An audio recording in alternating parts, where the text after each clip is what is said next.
رانا صاحب، سب سے پہلے گنڈاپور صاحب نے جو باتیں کی تھیں، کل بھی ہم نے دیکھا، گزشتہ روز بھی کچھ تردید آئی اس کی، اور آج سلمان اکرم راجہ صاحب نے بھی تردید کر دی ہے۔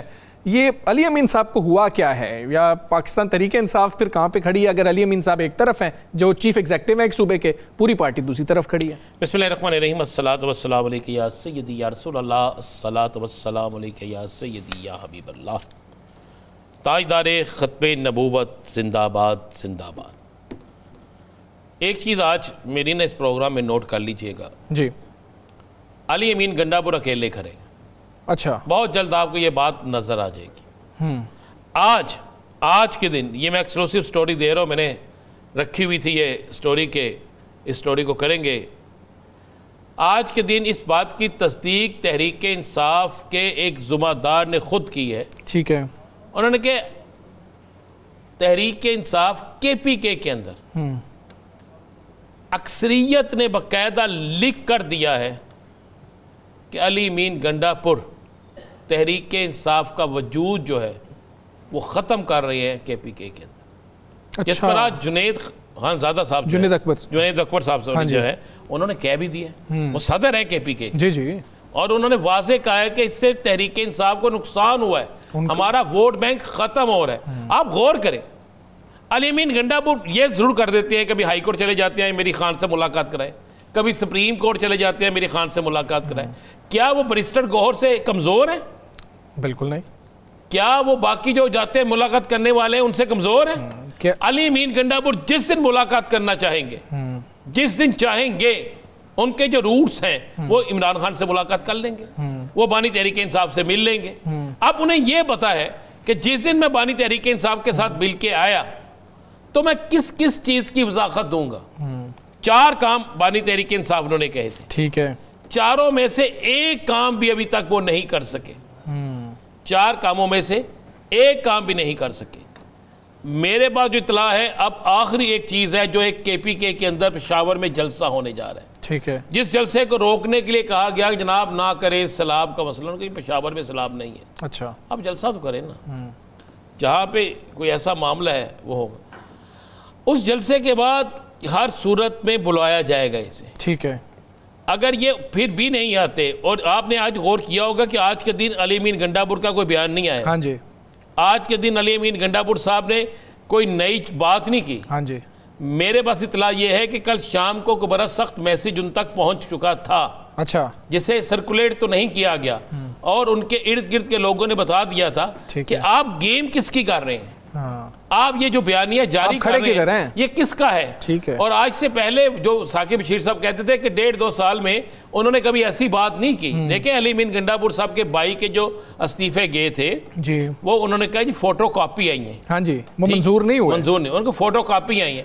بھائی جب سب جا کے خود دے رہے ہیں، جب ثناء اللہ مصری خیل خود کہہ رہے ہیں کہ جناب استعفیٰ اسمبلی کا بھی لے لے، جب یہ جنید بھی اکبر بھی یہی بات کہہ رہے ہیں، قائمہ کمیٹیاں کیا ہیں، آپ اسمبلیوں سے یہ بات کر رہے ہیں، تو کیا وہ بندہ جس شخص نے استعفیٰ بھیجا اسے یہ نہیں پتا کہ فوٹو کاپی نہیں بھیجتے؟ وہ یار یہ شناختی کارڈ کی فوٹو کاپی تھی، آپ نے کوئی پرچون والی دکان پہ بھیج لی تھی؟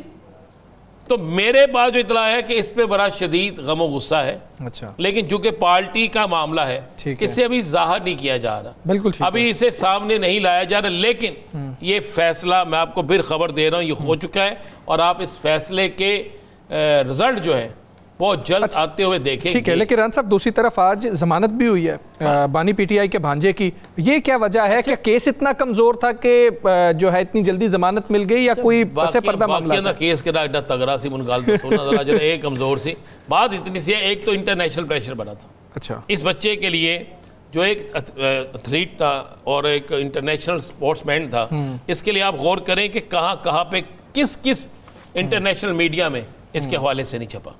اس کے بعد آج جب لاہور میں سماعت ہوئی تو جب انہوں نے کہا کیا اس سے کہ ڈنڈا، اچھا ڈنڈے رکھے ہوئے ہیں، 40-50 رکھے ہیں، کوئی ایک تھاڑتے پہ پا دینا، ایک ثاقب بشیر تھا پا دینا، ایک اور سدا میرتے پا دینا، تو ڈنڈے رکھے ہیں پارا سے ڈنڈا ہے جو اچھا برآمد کر لیا کر لیا۔ انہوں نے کہا جی آپ کو کچھ ڈاکومنٹس دیے تھے جو انہوں نے دیے تھے کہ تصدیق کریں یہ کہاں پہ، تو آگے انہوں نے کہا جناب بارش ہو رہی سی۔ بھائی یہ کیا بات ہوئی، بارش ہو رہی، سر گیلے ہو جاتا ہے تو کیسے سارا اتنے دستاویزات لے جاتے ہیں؟ اتنا ثبوت ہے, انہوں نے زمین اس طرح لے کے جانا تھا جناب, لے چلتے ہیں. اور بھائی ایک ٹیلی فون ہے, آپ کا پولیس کا نظام ہے, آپ 1 منٹ میں چیک کر لیتے ہیں سب کچھ. اچھا یہ سارا کچھ ہونے کے بعد اس کی بیل ہو گئی. ہاں جی, ہو گئی. اچھا اس کی بیل ہونا 100% تھی.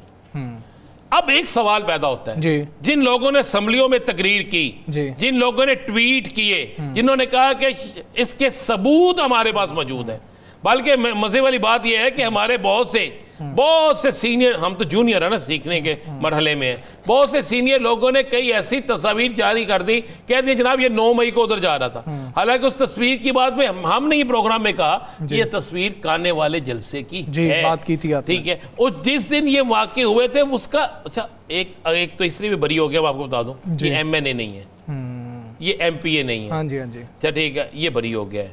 اگر یہ MPA یا اس کا سیاست پہ یا امیدوار ہوتا ہے, یہ 5% بھی اس کا تعلق ہوتا, تو یہ آج جو اس کی بیل جو ہے نا وہ پھر اگے تو اگے بیل کینسل کرنا اور کرنا تو تاریخ ڈالنا. ہم فیصلے کے بعد بول رہے ہیں, فیصلے سے پہلے ہمیں بولنے کی اجازت نہیں ہوتی. اسلام آباد میں بھی ثاقب بشیر صاحب نے بہت کچھ کروایا. اسلام آباد ہائی کورٹ میں فل کورٹ میٹنگ اسلام آباد میں بیٹھ کے رات کو لکھتے ہیں, صبح ہو جاتا ہے, یہ بھی کچھ ایسے لوگوں میں ہے. ہاں جی, ہاں جی, ان کو بھی خبر ہوتی ہے ساری. فل کورٹ میٹنگ ہوئی. ثاقب صاحب کچھ ایسا لگ رہا تھا کہ نئے ایک طرف ہیں, پرانے ایک طرف ہیں, یہ کیا فیصلے آج ادھر ہوئے ہیں؟ بالکل آپ نے ٹھیک جو ہے وہ پہنچے ہیں. یہ واضح تقسیم جو ہے وہ ہمیں نظر آئی ہے اسلام آباد ہائی کورٹ میں. 5 ججز جو پرانے ہیں اسلام آباد ہائی کورٹ میں وہ ایک طرف, اور 6 ججز جو ٹرانسفر ججز بھی ہیں, نئے ججز بھی ہیں, ان میں ایک جسٹس ارباب محمد طاہر ہیں, تو ان کی جو ووٹ تھا وہ الگ تھا. 2 قسم کے معاملات تھے جہاں پہ یہ اختلاف سامنے آیا. ایک پریکٹس اینڈ پروسیجر رولز اسلام آباد ہائی کورٹ کے, کہ ہائی کورٹ نے کیسے چلنا ہے, انتظامی معاملات اس کے کیسے ہوں گے. ایک سروس رولز تھے جو ملازمین اور افسران ہیں جو اسلام آباد ہائی کورٹ کے. تو ان دونوں پہ جو ہے وہ کنسنسس نہیں ہو سکا. پھر 5-6 سے فیصلہ ہوا, مطلب 6 نے یہ اس کی منظوری دی اور 5 نے اس کی مخالفت کی. تو یہ ایک واضح ہمیں تقسیم جو ہے وہ نظر آئی. آج کی جو میٹنگ تھی, اس میٹنگ میں جب یہ رولز پیش کیے گئے, 602 صفحات کے پریکٹس اینڈ پروسیجر رولز تھے, تو اس میں ایک جج صاحب نے یہ بھی رائے دی, ہمارے ذرائع بتاتے ہیں, کہ 10-12 دن کے لیے اس کو ڈیلے کر دیں اور اس میں کوئی مشاورت کر لی جائے, آراء لے لی جائیں, مختلف تجاویز سامنے آ جائیں گی. لیکن وہ جو ان کی استدعا تھی مسترد کر دی گئی. اسی طرح آپ کو پتا ہوگا کل ہم نے بات کی تھی کہ جسٹس بابر ستار اور جسٹس سردار اعجاز اسحاق خان, انہوں 2 ججز نے خط لکھا ہے, اور ان خطوط میں یہ تھا کہ آپ ایجنڈے میں ترمیم کر لیں. 4 قسم کی ایجنڈا آئٹمز تھے, وہ تو آج ڈسکس ہو گئے, لیکن ترمیم کر لیں. تو وہ جو ترمیم والا معاملہ تھا وہ بھی 6 ججز نے اکثریتی ووٹ کے ساتھ مسترد کر دیا, اور اس طرح 35 منٹ کی یہ میٹنگ تھی.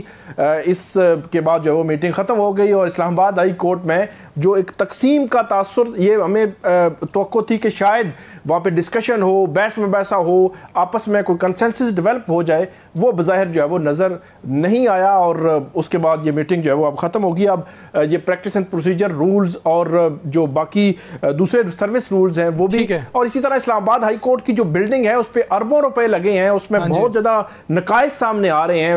ریڈ زون میں یہ بلڈنگ بنی, وہ بلڈنگ والا معاملہ حکومت کو بھیجا گیا ہے کہ آپ اس معاملے میں تحقیقات کریں, اور جو اس میں ملوث ہیں ان کے خلاف حکومت جو ہے وہ کارروائی بھی کر سکتی ہے. تو یہ آج کی بڑی خبر.